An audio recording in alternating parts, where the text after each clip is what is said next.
iPhone X is stuck on the Apple logo, these three methods move from a quick restart to a full restore. Stop once the lock screen returns.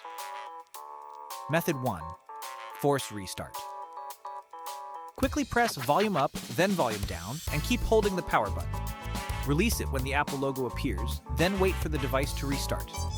If the lock screen appears normally, this method works. Method 2. Repair with iTunes. If the iPhone gets stuck again, connect it to a computer and open Finder or Apple devices. Repeat the button sequence from Method 1. This time, keep holding the power button after the Apple logo appears.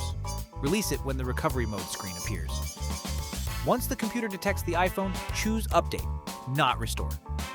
Wait for iOS to reinstall and restart. When the lock screen appears, check whether the Apple logo issue is gone. If the iPhone remains stuck after updating, the problem may be inside iOS. You can now try Standard Repair. Method 3. Standard Repair with UltFone. UltFone is a third-party tool for repairing iOS system problems. It can reset iPhone, iPad, iPod, and Mac with one click, and can also repair more than 150 system problems of iOS.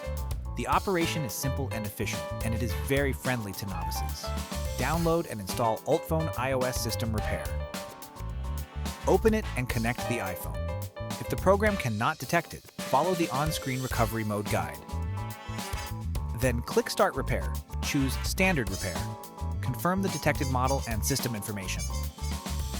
Choose a firmware save location and click Download. When the download finishes, click Start Standard Repair. Keep the cable connected and the computer powered on. Wait for the iPhone to restart, then check the lock screen and the original issue. That's everything for today. If this tutorial helped you, don't forget to like and subscribe. See you next time.